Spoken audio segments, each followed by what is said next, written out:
오후 예배 때 그 성가대 노래는 자장가 같죠? 그죠? 아무리 들어도 자장가 같고, 어떤 분이 그러시더라고요. 자기는 오후 예배 때는 대표 기도를 누가 했는지랑 찬양을 누가 했는지 모르겠대. 기억이 안 난대. 그래서 오후 예배 기도하시는 분들은 편해요. 왜냐하면 듣는 분들이 깊은 속에 들어가다 나오기 때문에 뭘 했는지를 몰라요. 이 시간에 안 좋은 분들이 계시거든요. 독한 분들이에요. 뭔가 문제가 있는 분들이니까, 조시는 분들이 문제가 있는 게 아니라 안 조시는 분들이 독한 분들입니다.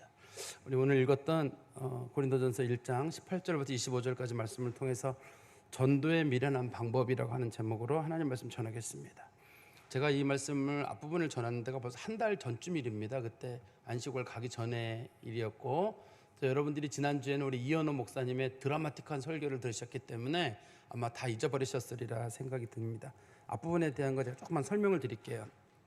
이제 고린도 교회를 사도 바울이 세울 때, 그 교회를 세울 때 기여를 한 사람들이 있었거든요. 집을 내놨다든지 돈을 내놨던 사람들이 있었는데, 그 사람들이 이제 교회 내에서 이제 분쟁을 일으키게 됐습니다.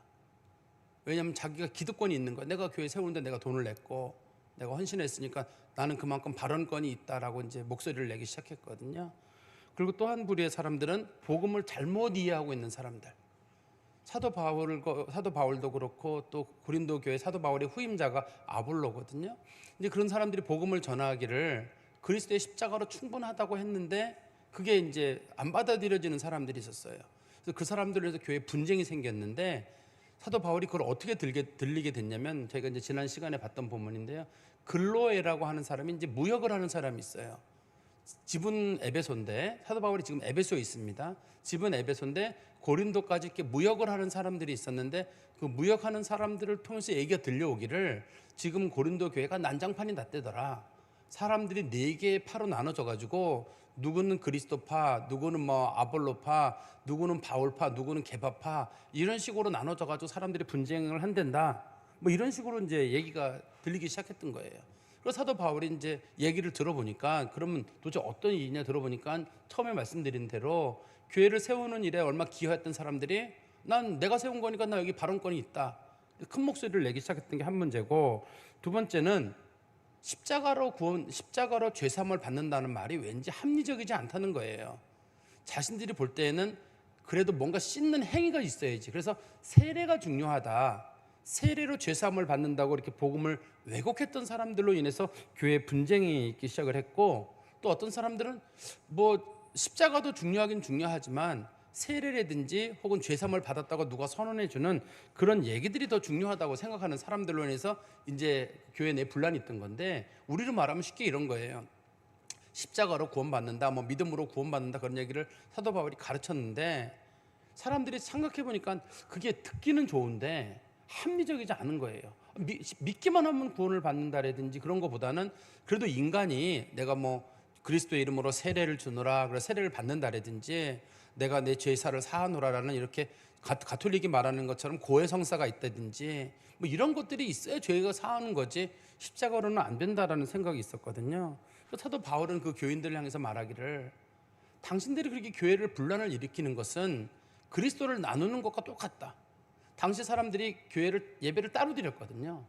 자기들끼리 의견을 달리하다가 나중에는 교회가 갈라져 가지고, 한 교회 내에서 사람들이 다툰 게 아닙니다. 사람들이 같이 예배를 드리다가 다퉈 가지고 나중에 따로따로 예배를 드린 거예요. 따로따로 예배를 드리니까 사도 바울이, 당신들 교회는 하나인데 어떻게 교회를 이렇게 함부로 나누느냐, 이거는 하나님 앞에 옳지 못한 일이다. 하나님의 복음이라고 하는 거는 십자가로 구원받는다는 게 이게 복음인데, 세례를 누가 줬느냐가 뭘 중요하냐는 거예요. 당시 사람들이 그 표를 나눴던 이유는 뭐냐면, 도대체 세례를 누가 줬느냐는 거거든요. 너 세례 누구한테 받았냐? 나 바울한테 받았어. 그러면 난 아볼로, 난 베드로한테 받았어. 나는 뭐 베드로 그런 거 난 싫어. 난 예수 이름으로. 그래서 예수파라고 하는 사람들은 또 자기들끼리 예수 이름으로 한 파. 나는 베드로에게 받은 베드로파, 나는 아볼로파, 나는 사도 바울파, 이런 식으로 나눠졌거든요. 그러니까 사도 바울이 누구에게 세례를 받았느냐가 왜 중요하냐는 거예요. 그러면 세례를 그 사람들에게 받았다고 하는 사람들은 왜 그걸 중요시 여겼냐면, 십자가로 구원받았다 이런 얘기들은 너무 공허한데, 우리 교회 목사님이 바울이야, 우리 교회 목사님이 아볼로야, 베드로야 이런 얘기가 확 들려가면 사람들이 권위가 있어 보이잖아요. 여러분도 한번 생각해 보세요. 어떤 교회에 있는데 교회 목사님이 교인이 한 10명 돼요. 그 목사님의 발언이 힘이 있나요? 수만 명 교회 목사님이 발언에 힘이 있나요? 사람들은 수만 명 있는 교회 목사님은 왠지 힘이 있는 것처럼 보이잖아요. 근데 우리 목회자들 입장에서 보면은 수만 명이나 수십 명이나 사실 차이가 없어요. 수십 명 있는 교회 목사님이 훨씬 능력 있고 힘이 있는 분이 계시고 수만 명이어도 가짜가 수두룩할 수 있다고요. 근데 당시에도 베드로의 이름 또 이 아볼로의 이름 바울의 이름을 빙자해 가지고 이 큰 지도자가 자기네 교회에 있었다는 얘기를 가지고 해서 이 뭐 십자가 그런 것보다는 나는 사람이 권위가 있다. 누구에게 세례를 받았냐는 것이 훨씬 권위가 있다는 식으로 사람들이 보기 시작했던 거예요. 그래서 이제 교회가 양분 갈라지게 여러 교회로 이제 4분, 5분 이렇게 나눠지게 됐거든요. 근데 저는 이제 요즘 우리나라 교회를 보면서도 우리나라 교회도 품위를 잃어가고 있는 것 같아요. 사회적인 비리의 문제들도 교회에서 그대로 일어나고 있고 목회자들의 비리가 일어나는 것도 부끄러운 일입니다만 있어요. 또 교회에서 목소리를 내는 사람들도 많아요. 끼리끼리 모이는 것도 그렇고 자기들 또 제가 제일 싫어하는 거는 어떤 목회자들께서 막 좀 나이 드신 목회자는 젊은 목회자들을 막 비난하는 분이 계시고 또 어떤 분들은 막 비난하는 분이 계시고 진리를 모른다, 복음을 모른다고 막 비판하는 분들이 계신데 누워서 침 뱉기라는 생각이 제가 자꾸 들어요. 자기가 뭐 하나 알고 있으면 그걸 가지고 다른 사람들이 그걸 모르는 경우 너 이거 모르지? 그것도 모르면서 무슨 목회자냐? 기독교 진리를 뭘 모르면서 사실 기독교 진리 다 모르거든요. 우리가 다 알지는 못해요. 그중에 우리는 핵심적인 내용만 알고 전하고 그 속에서 힘이 있는 건데 아주 세세한 부분을 잘하는 저같이 막 따지는 거 좋아하는 사람들 있잖아요. 이 따지는 거 좋아하는 사람들이 막 따진 다음에 너 이거 알아? 이거 몰랐지? 이것도 모르면서 무슨 목회자냐는 식으로 유튜브 같은 데 보면 다른 목회자들을 이렇게 비판하시는 분들이 계세요. 그러면서 품위를 떨어뜨리더라고요. 교회가 갈라지거나 서로 다투거나 또 자기보다 좀 부족한 목회자나 교회들을 비판하거나 이거 품위를 떨어뜨리는 일이에요. 지금 우리 한국교회는 제가 볼 때 품위가 아주 바닥까지 오지 않았나 싶어요. 바닥까지 왔다는 생각이 들고 대신에 우리가 이제 바닥까지 왔다는 생각이 들면 여기서는 이제 반등할 수 있는 기회는 있죠. 안 하면 되는 거니까요. 다른 사람들은 어느 교회 목회자들을 막 비판하더라도 우리는 하지 말고 다른 교회 사람들끼리는 어떻게 지내더라도 우리는 그러지 않는 거예요. 우리가 안 그러면 되는 거잖아요. 그게 문제라고 여겼으면 우리가 안 하면 되고 여기서 고치면 교회가 희망이 있는 거니까요. 교회라는 건 그렇다 생각해요. 한국 교회가 문제다. 문제 의식이 있는 사람은 희망이 있는 거예요. 문제 의식이 있다는 거는 고치면 되는 거잖아요. 이제부터. 근데 문제가 없어 잘 가고 있어라고 생각하면 그거는 희망이 별로 없는 거예요. 왜냐면 계속 망가질 때까지 끝까지 갈 거거든요. 어떻든 간에 이 고린도 교회 내에서도 큰 문제가 있어요. 사도 바울이 그 문제를 찾아내서 그 교회 성도들이 품위를 잃어간다고 본 겁니다. 근데 사도 바울은 참 자기가 하나님께 감사한 게 있었는 게 뭐냐면 자기한테 세례를 받은 사람들이 몇 명이 안 돼요. 사도 바울은 자기에게 세례 받은 사람을 크게 이제 3명을 예를 드는데 그리스보, 가이오, 그다음에 그 아가야 첫 열매 스데바나의 집 사람들 세 부류의 사람들만 얘기를 해요. 사도 바울에게 세례 받은 사람이 많았다 그러면 사람들이 그럴 거예요. 사도 바울도 거봐 세례 주지 않았어. 세례가 제일 중요하다고. 근데 사도 바울은 세례를 내가 주긴 줬지만 세례보다 더 중요한 건 복음이에요. 제가 이 얘기를 하다 보면 어떤 분들은 세례를 제가 목사님이 무시하는가 싶은데 그런 거 아닙니다. 이 본문에서는 당시의 사람들이 세례가 죄를 씻는다고 본 거예요. 그래서 지금도 우리 성도 중에 그런 성도들 있죠. 목사님 저희 아버지 돌아가시려고 하는데 세례 좀 주시면 안 돼요? 그런 분들 계세요. 가톨릭 같은 경우도 누가 돌아가시려고 그러면 꼭 세례 받으라고 자꾸만 권하잖아요. 그게 그런 것 때문에 그래요. 세례가 죄사함. 그래서 제가 예수 이름이면 충분합니다. 그러지 말고 제발 세례 좀 주십시오. 저는 예수 이름, 성부, 성자, 성령의 이름으로 신앙 고백하지 않은 사람에게 줄 수는 없거든요. 그러나 그거 믿는다고 했으면 우리는 그 믿으면 받아들여요. 근데 그런 것처럼 당시의 사람들도 이 세례라는 것에 무게를 둬가지고 세례가 죄사함을 유효하게 하는 걸로 봤던 거예요. 근데 사도 바울이 그 문제에 있어서 분명히 얘기하기를 그런 건 복음이 아니다. 그런 건 복음이 아니라 복음이라고 하는 건 예수 그리스도를 믿는 것이 충분하고 만약에 세례를 강조하다 보면 그게 우상화가 되는 거예요. 왜냐하면 사람들이 세례를 강조하면서 뭘 강조했냐면 결국은 패를 나눈 거거든요. 너 누구한테 세례 받았어? 너 어느 교회 출신이야? 그거 따지는 거랑 똑같은 거거든요. 오늘 본문에서는 사도 바울이 하나님의 지혜와 사람의 지혜를 비교를 하는데요. 십자가는 하나님의 지혜예요. 설마 하나님이 십자가로 사람을 구원하리라고는 아무도 생각 못했어요.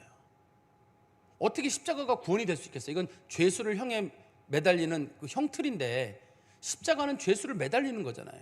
십자가에 매달린 자가 어떻게 인간의 대속자가 될 수 있고 십자가에 사람을 매다는 그 형틀 있잖아요. 그 형틀이 어떻게 구원의 수단이 될 수 있는가? 당시 사람들은 이게 안 받아들여지는 거예요. 유대인들은 유대인들대로 안 받아들여지고, 왜 유대인들은 안 받아들여지냐면 신명기 말씀에 보면 나무에 매달린 자는 저주를 받은 것이다 라고 했어요. 그런데 성경은 십자가가 저주가 아니라 복이다 이렇게 말하거든요. 유대인들은 안 받아들여져요. 유대인들은 또 뭘 원하냐면 엄청난 이적을 원해요. 오병이어 기적이라든지 무리를 걷는다라든지 엄청난 사건 같은 거, 이런 표적을 구하거든요. 근데 예수님은 큰 표적보다는 십자가에 매달려서 안 내려오고 돌아가시잖아요. 그게 뭘 표적이냐는 거예요. 못 믿겠다는 거예요, 사람들은. 예수님이 막 엄청난 군대를 일으키고 막 싸우고 막 이 표적을 일으키고 그러면 좋은데, 예수님이 한 표적들이 뭐 소수의 사람들만 알고 있는 그런 것들인데 못 믿겠다는 거고, 또 헬라 사람들은 그 고린도 교회는 두 부류의 사람이 있잖아요. 유대인 그리스도인과 헬라파 그리스도인들이 있는데, 헬라파 그리스도인들은 합리적이냐는 거예요. 이게 합리적이냐 도대체. 인간이 보기에 합리적이어야지 그게 구원이 되는데 이걸 못 받아들이겠다고 하는 거거든요. 그래서 이제 그게 이 교회 내에 지금 문제가 된 겁니다. 우리 한번 성경 말씀 보십시오. 18절 19절입니다. 십자가의 도가 멸망하는 자들에게는 미련한 것이요 구원을 받는 우리에게는 하나님의 능력이라. 기록된 바 내가 지혜 있는 자들의 지혜를 멸하고 총명한 자들의 총명을 폐하리라 하였으니, 주님께서는 이 분명히 뭐라고 말씀하셨냐면 십자가가 구원과 멸망의 기준이에요. 십자가 외에는 어떠한 구원의 조건이 없어요. 죄사함의 조건, 십자가 외에는 없어요. 여기서 십자가의 도라는 말은 십자가를 믿는 겁니다. 예수 그리스도의 십자가와 대속 사역을 믿는 거예요. 이거 외에는 구원을 이룰 만한 다른 어떤 조건이 없습니다. 물론 어떤 분들은 거기다 이렇게 하고 싶은 분이 있어요. 목사님, 십자가도 중요하고 믿음도 중요하고 행함도 중요하고 이렇게 잘 조화를 이루면 좋죠. 조화를 이루면 좋습니다만 행함이 거기에 들어가는 순간에 구원의 조건이 돼버리면 안 돼요. 그거는 구원의 조건이 아니라 행함은 구원의 열매란 말이에요. 근데 많은 분들이 행함이 없으면 죽은 믿음입니다. 행함은 죽음, 이 믿음과 열매로 나타나야 되는 건데 이걸 자꾸 조건으로 붙이니까, 조건으로 붙여가지고 너 제대로 신앙생활 안 하니까 너는 구원이 없어, 이런 식으로 말하는 건 안 된다는 거예요. 그 자체가 문제. 근데 그렇게 말씀하시는 분들이 대부분 경건한 분들이거든요. 경건한 분들은 다른 사람들이 아주 경건해지기를 바라기 때문에 그 사람들이 조금이라도 흐트러질까봐 너 믿음도 좋아, 십자가도 좋아, 그런데 행함이 안 따르면 그건 가짜야. 행함이 진짜라고. 진짜는 십자가와 믿음밖에 없어요. 행함은 그 다음 조건이거든요. 지금 현대의 기독교를 우리가 이걸 뭐라고 부르냐면 펠라기우스적 기독교라고 불러요. 과거에 펠라기우스라는 사람이 있었는데 그 성 어거스틴 시대에 행함하고 믿음이 두 가지가 있지 않으면, 조화를 이루지 않으면 그 사람은 구원을 못 받는다고 했던 사람이거든요. 근데 기독교에서는 펠라기우스를 이단으로 정죄를 하게 됩니다. 그게 잘못된 교리예요. 근데 지금은 우리가 소위 신펠라기우스주의라든지 반펠라기우스주의, 펠라기우스주의와 어거스틴주의를 섞어가지고 믿음으로도 좋고 행함으로 좋고 섞어가지고 가는 사람들이 많이 있는데, 제가 볼 때 기독교가 초창기에 펠라기우스주의를 이단으로 정죄를 했음에도 불구하고 현재 우리나라 교회가 점점 펠라기우스주의로 가는 거예요. 믿음으로 구원받는다는 게 기독교 정통 교리예요. 십자가를 믿음으로 구원받는다고 했는데 사람들이 행함을 강조하고 싶은 거예요. 강조하고 싶은 마음이 왜 없겠어요. 저도 똑바로 살라는 말, 사랑하라는 말을 왜 강조하고 싶지 않겠습니까? 그런데 그게 조건이 되면 안 돼서 그래요. 조건은 오로지 믿음으로만 구원 얻는 거예요. 그리고 갈라디아서에 보면 나오잖아요. 갈라디아서 1장에 보면은 사도 바울이 오로지 예수 이름으로 구원을 받는다고 했지만 사람들이 그래도 율법을 지키고 경건해야지 구원을 받는다고 하니까 사도 바울이 갈라디아서 1장에서 그런 말씀하죠. 우리가 전한 그리스도의 십자가 외에 다른 것을 거기에 저하는 자들은 하나님 앞에 저주를 받을지어다. 비록 하늘에서 온 천사라 할지라도 우리가 전한 그리스도 예수 외에 다른 것을 전하는 자가 있으면 그는 하나님의 저주를 받을 것이다. 2번 연속으로 저주를 받을 것이라고 하거든요.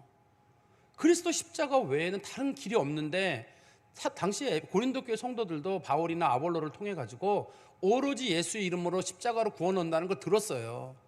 근데 세월이 지나고 보니까 그래도 그걸 좀 논리적으로 좀 만들어 놔야 되는데, 십자가로 구원받아, 왠지 좀 석연찮은 거예요. 그러니까 십자가를 믿음으로 좋아요. 대신에 십자가를 믿고 열심히 살아야 구원받는다, 이렇게 하면 좀 더 세련될 것 같거든요. 그러다 보니까 사람들이 그걸 만들어낸 거예요. 그다음에 십자가로 구원받는다, 그거도 부족하니까, 열심도 부족하니까, 그러면 반드시 세례를 받아야 한다, 세례를 받지 않으면 구원을 못 받는다, 이런 식으로 자기네가 명문화 시켜버린 거예요. 괜찮죠? 믿음으로 구원받는 거 좋다, 행함도 조화를 이룬다, 세례가 반드시 필요하다, 얼마나 멋있어요. 근데 뭐가 없어지겠냐면 복음의 본질이 훼손돼 버린 거예요. 그 사람들이 나중에 뭐를 강조하게 됐냐면, 죄사함이냐 십자가보다는 세례를 받았느냐 안 받았느냐, 세례를 누구에게 받았느냐에 자꾸 무게를 두니까 사도 바울이 뭐라고 말하냐면, 멸망하는 사람들, 지옥 백성들에게는 십자가가 미련한 것이지만 우리에게는 십자가가 하나님의 능력이에요. 이거는 사람들이 이해할 수 없는 방법이에요. 건 하나님만이 할 수 있는 방법이고, 믿음으로 구원받는다는 것도 하나님께서 주시는 초월적인 방법입니다. 당시 사람들이 왜 이런 것들을 자꾸만 사람들에게 강조했냐면, 뭔가 합리성이 있어야 되거든요. 뭔가 놀라운 변화가 있어야 되는데, 십자가만으로, 믿음으로만으로 얘기하기엔 너무 맹맹한 거예요. 이거 밍밍해요, 너무. 그거는 아닌 것 같아요. 그러니까 가끔 오순절 계통의 분들은 거기다 덧붙이죠. 구원받은 사람들은 방언을 할 줄 알아야 돼, 거기다 덧붙인단 말이에요. 또 이런 식으로 어떤 사람들은, 구원받은 사람들은 하나님 앞에 제물을 다 바쳐야 돼, 이런 식으로 거기다 또 뭔가를 자꾸만 집어넣어가지고 사람들로 하여금 불안하게 만들고, 조금 하나님 앞에 경건을 보인 사람들은 좀 대단한 것처럼 만드는 그런 일들이 교회에 있었는데, 사도 바울은 지금 그걸 문제 삼아서, 너희들에게 이 십자가가 되게 믿어지지가 않느냐, 너희들이 미련하기 때문이다, 영적으로. 그러나 구원받은 사람들에게는 십자가가 하나님의 능력이고 하나님의 지혜다. 십자가 아니면 우리가 어떻게 구원을 받아요? 제가 오전 설교에도 말씀드렸습니다만, 우리 중에 의로운 사람이 누가 있어요? 거룩한 사람이 누가 있어요? 경건한 사람이 누가 있어요? 우리가 좀 경건하다고요?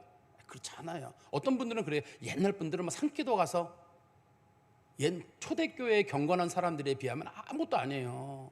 제가 언제 말씀드렸죠? 초대교회 사람들은 기도 좀 한다 그러면 땅굴 파고 들어가서 한 6개월쯤 있었다, 그러면 기도했다 그랬어요. 시몬이라고 하는 사람은 산 꼭대기, 그 탑이 있거든요. 탑 꼭대기 올라가서 기도했는데, 얼마나 기도를 오래 했는지 안 내려와서 제자들이 가보니까 다리가 썩을 때까지 기도를 하고 앉아 있는 거예요, 이 사람이. 보통 기도하면 한 4개월 했다 그러면 안 움직이고, 기도했다 그러는 거지. 지금처럼 기도 몇 시간 했다, 뭐 며칠 했다, 40일 금식 이런 게 아니었다니까요, 옛날에는요. 저 사람 가난하고 청빈하게 살았다, 옷을 입었는데 옷이 다 부서졌대더라, 그러면 좀 경건하구나, 이 정도지. 뭐 조금 나누고 이런 거로 경건의 기준을 삼지 않았기 때문에, 무슨 경건, 무슨 뭐 선행 내놓을 사람 하나 없어요, 우리는요, 그 사람들에 비하면. 근데 그들도 마찬가지로 그것으로 구원 못 받아요. 그것으로 구원 못 받고 오로지 믿음으로만 구원받는 일이거든요. 그래서 성경 말씀 다시 보십시오. 우리 20절 21절에 보시면, 지혜 있는 자가 어디에 있느냐, 선비가 어디에 있느냐. 갑자기 이 선비란 말이 나와가지고 헷갈리는데, 이게 율법사를, 우리나라 성경이 율법사를 선비라고 번역을 했어요. 율법사를. 그런 경우가 없는데 꼭 여기서만 번역을 이렇게 했어요. 그래서 저도 성경을 보면서 선비란 말, 선비는, 우리가 볼 때 선비는 그 유학을 하는 사람들이 글 공부를 해가지고 어디 좀 뭐 장원 급제하려고 그런 사람 선비라 그러는 걸 알고 있는데, 여기 선비가 왜 들어갔을까 그러는데, 하나님 말씀을 연구하는 일에 창념하는 사람들, 그 사람들이 이제 율법사들이거든요. 주로 서기관들을 부르는 말인데, 서기관들을 부르는 말이 선비라고 얘기를 했습니다. 그리고 이 세대의 변론가가 어디 있느냐, 지혜 있는 자란 말은 합리성을 따지는 사람들, 두 번째는 율법의 가치를 소중히 여기는 사람들, 세 번째는 변론가들이라는 말은 논쟁을 해가지고 답을 찾아내는 걸 원하는 사람들. 자, 우리 한번 논쟁해보자. 어떻게 기독교인이 구원받느냐? 아니, 신 목사님은 말씀을 얘기하시기를 십자가만으로 된다고 했는데, 십자가만으로 되겠느냐? 거기다가 뭘 좀 더 붙이고 논리적으로 다듬고 그래야지. 이게 십자가면 된다는데요. 십자가 믿기만 하면, 아니, 믿어도 그러면 제대로 믿는다고 하자. 제대로 믿는다는 기준이 또 뭐예요? 믿기만, 주님께서도 믿기만 해라 그랬지, 제대로 믿어야 된다, 너 99% 믿어야 된다, 어영부영 믿으면 안 된다, 이런 게 없잖아요. 제대로 믿는 게 누구 기준이에요 이게? 사람들은 자꾸만 이걸 다듬고 싶어요. 다듬어 가지고 하다 보니까 그게 결국 고린도 교회에 문제를 일으켜 가지고 그 사람들이 십자가에다가 행함 덧붙이고 세례를 덧붙여 가지고 복음을 왜곡시켜 버리는 일이 생겼거든요. 다시 20절 보십시오. 지혜 있는 자가 어디 있느냐? 합리성을 따지는, 왜 합리성을 따지느냐? 선비가 어디 있느냐? 율법으로는 구원을 받지 못한다. 또 이 세대의 변론가가 어디 있느냐? 아무리 논쟁을 한더라도 답을 찾아내지 못한다. 하나님께서 이 세상의 지혜를 미련하게 하신 것이 아니냐. 이 세상의 방법으로는 하나님의 지혜를 도무지 깨달을 수 없게 해놨거든요. 21절입니다. 하나님의 지혜에 있어서는 이 세상이 자기 지혜로 하나님을 알지 못하므로 하나님께서 전도에 미련한 것으로 믿는 자들을 구원하시기를 기뻐하셨도다. 전도에 미련한 거예요. 전도에 미련한 것은 십자가를 선포하는 거예요. 믿는 사람이 사람들에게 가서 예수 믿으세요, 십자가를 믿으세요. 하나님은 그거로 구원을 이루셨어요. 그게 사람들이 볼 때는 너무 미련한 방법이어서 전도에 미련한 방법이라는 거 하는 거예요. 우리 마음 같았다는 정말 합리적으로 책을 잘 만들어 가지고 예수 믿으세요 이러면 좋을 것 같은데, 예수 믿으라고 한 사람들을 보면 하나같이 예수 믿으세요, 예수 믿으세요, 예수 믿으면 천국 갑니다, 그 얘기 듣고 예수 믿는 사람이 수두룩한 거예요. 합리성으로 예수를 믿은 게 아니라 그냥 예수 믿으라는 그 몇 마디 말, 전도에 미련한 거잖아요. 예수 믿으면 구원받습니다, 십자가 예수를 믿으세요 했는데 그게 믿어지는 거예요. 사람들은 그게 믿어지겠냐는 거예요. 근데 그게 믿어져요. 하나님의 택한 자들에게는 그게 믿어지거든요. 하나님은 그렇게 전도에 미련한 방법으로 사람을 구원하시는 거예요. 합리성으로 하는 게 아니라 십자가가 전도에 미련한 거거든요. 십자가를 설교를 통해서, 선교를 통해서, 전도를 통해서, 우리가 대화를 통해서 십자가를 전함으로 구원의 역사가 거기서 일어나는 겁니다. 어떠한 논쟁으로 어떤 방법으로도 이거 이해할 수가 없는 하나님만의 방법이기 때문에 안 돼요. 어떤 분들은 그런 얘기를 하거든요. 내가 알긴 아는데 그래도 하나님께서는 이 세상에 하나님을 알만한 것들을 우리 가운데 주지 않으셨습니까? 로마서 1장에 보면 나오잖아요. 소위 그걸 일반 계시라고 하거든요. 자연을 통해서든 인간의 어떤 신비함을 통해서든 인체의 신비함을 통해서든지 하나님을 알만한 것이 있지 않냐. 우리가 일반 계시라고 불러요. 그거를요. 하나님께서 자연을 통해서도 하나님을 알만한 것을 줬다고 하는데, 근데 우리가 전적으로 타락해가지고 일반 계시 속에 있는 하나님의 뜻을 분별을 잘 못해요. 정상적이면 우리는 자연을 보고도 하나님을 알 수 있어야 돼요. 정상적으로 완벽하지는 않더라도 알 수 있어야 되고, 인체의 신비를 보면서도 야, 신비하다. 어떻게 하나님이 피가 돌아가게 하시고 심장이 뛰게 하시고 우리들의 그 장기들을 하나하나 만드시고 이 장기의 역할은 이렇게 하게 하시고 저 장기는 저렇게 역할하게 하시고, 야, 하나님 신기하다. 그런데 어떤 사람들은 뭐 신기하냐는 거예요. 그게 저절로 만들어진 건데, 진화의 산물인데 그게 뭘 신기하냐는 거예요. 우리는 신기해요. 그 수많은 세포 중에 어떤 세포가 조금만 망가지면 질병이 되기도 하고, 또 그거 하나 고치면 또 회복이 되기도 하고, 하나님이 인체를 만드신 거든 우주를 운행하시는 거든 우리는 신비하거든요. 그래서 성령으로 거듭난 사람들에게는 일반 계시가 역할을 해요. 그래서 우리가 하나님의 신비를 깨닫고 하나님을 믿는 데 도움이 되거든요. 그렇지만 일반인들, 소위 전적으로 타락한 하나님을 믿지 못하는 거듭나지 않은 성도들은 아무리 십자가를 얘기하고 구원을 얘기하고 뭐 우주 질서를 얘기해도 안 받아들여져요. 아니, 넌 이게 안 믿어지니? 안 믿어진대요. 세상이 하나님이 만드셨다는 걸 모르겠어? 나는 세상이 저절로 만들어진 게 더 믿어진다는 거예요. 하나님께서 그 사람들을 미련하게 하셨기 때문에 믿어지지 못하도록 하나님께서 하신 거거든요. 하나님이 사람을 구원하시는 방법은 전도에 미련한 방법, 십자가를 선포하는 거, 십자가를 선포하는 거, 예수 믿으라고 선포하는 거, 하나님이 그거로 구원하시는 겁니다. 우리 22절입니다. 유대인들은 표적을 구하고 헬라인들은 지혜를 찾으나, 유대인들은 표적을 구한다는 말은 엄청나게 신기한 거, 놀라운 거, 뭐 오병이어 기적, 무슨 뭐 사병, 사람들이 7,000명이 먹은 7병이어 기적, 4,000명이 먹은 그런 기적, 뭐 무리를 걷는 거, 막 이런 것들 신기한 거는 좋아해요.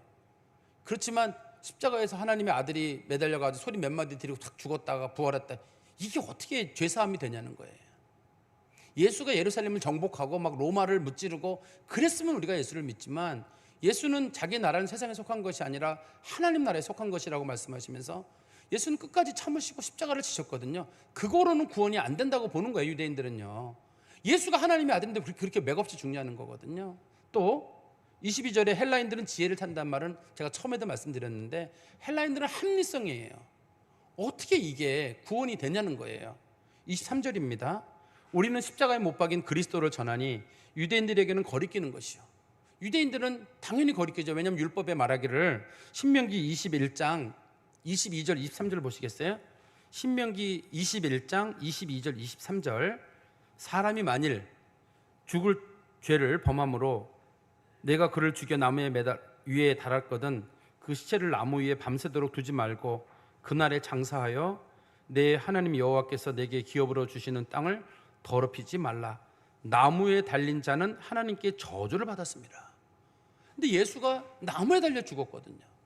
나무에 달려 죽은 예수를 믿으라니 누가 믿겠어요 도대체. 쇳덩어리에 매달렸다든지 다른 거에 매달렸으면 좋겠는데 굳이 그 저주의 십자가에 매달렸는데 하나님은 그 저주가 우리가 받을 저주를 예수가 대신 받았다고 하는데 유대인들은 다른 형태이면 모르겠는데 왜 하필이면 나무에 매달려가지고 우리를 못 믿게 하느냐 그럴 거예요.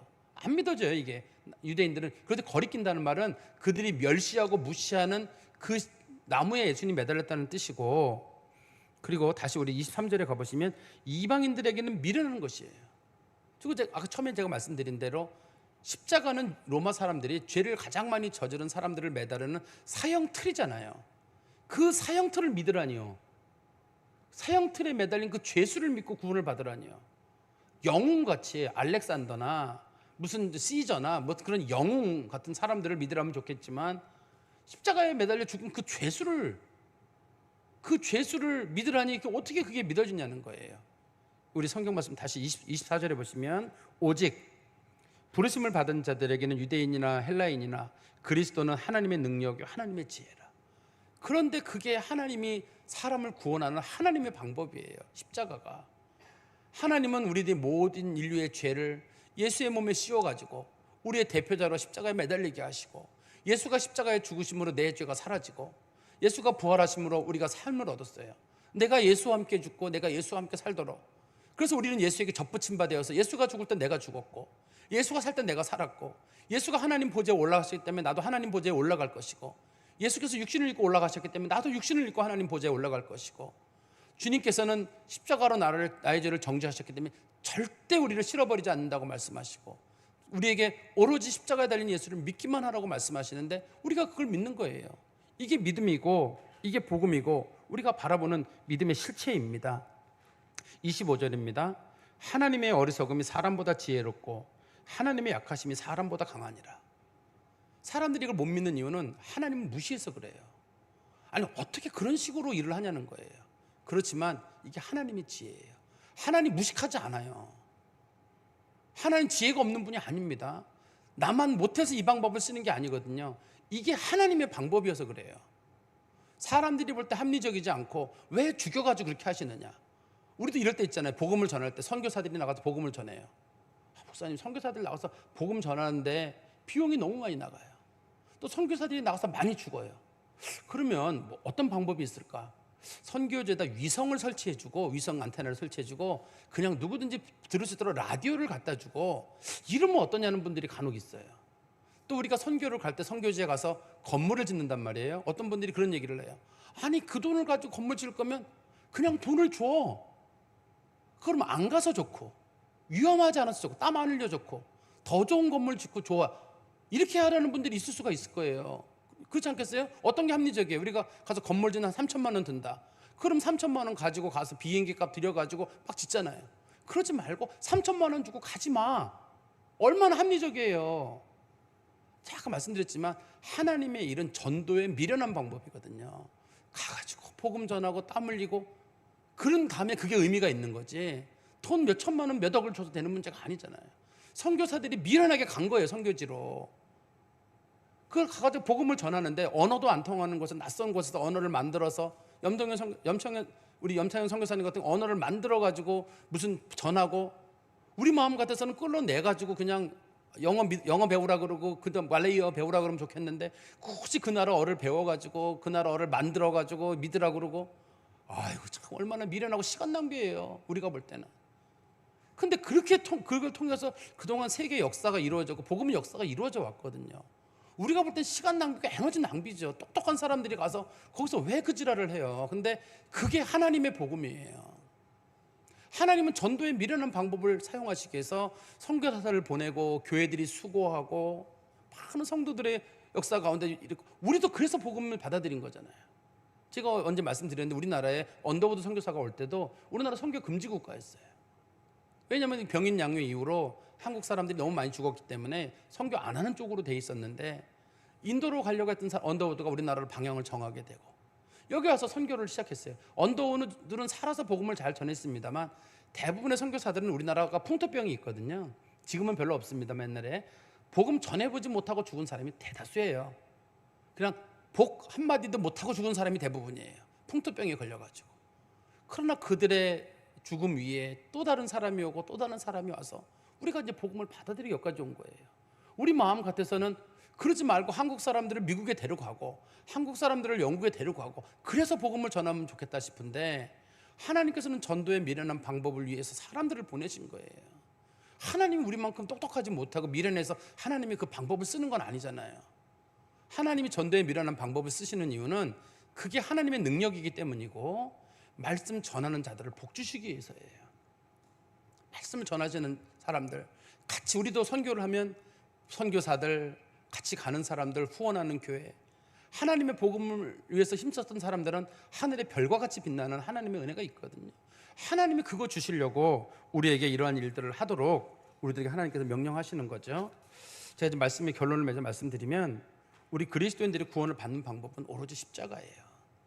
예수 그리스도의 십자가를 믿기만 하면 구원을 받아요. 우리가 볼 때 너무 쉽죠? 합리적이지도 않아요.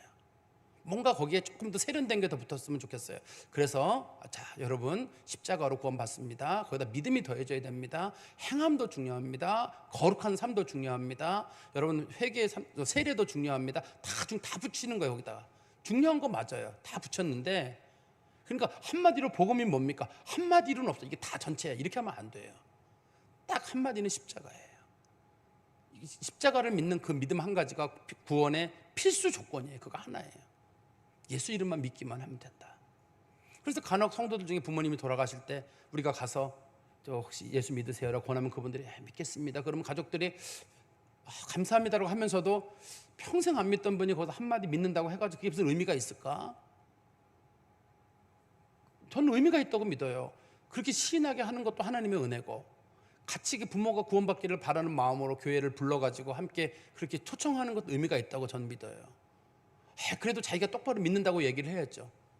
그러면 지적 장애인들이나 귀가 안 들리고 눈이 안 보이는 사람들은 그러면 평생 구원 못 받다가 죽게 그런 게 아니잖아요.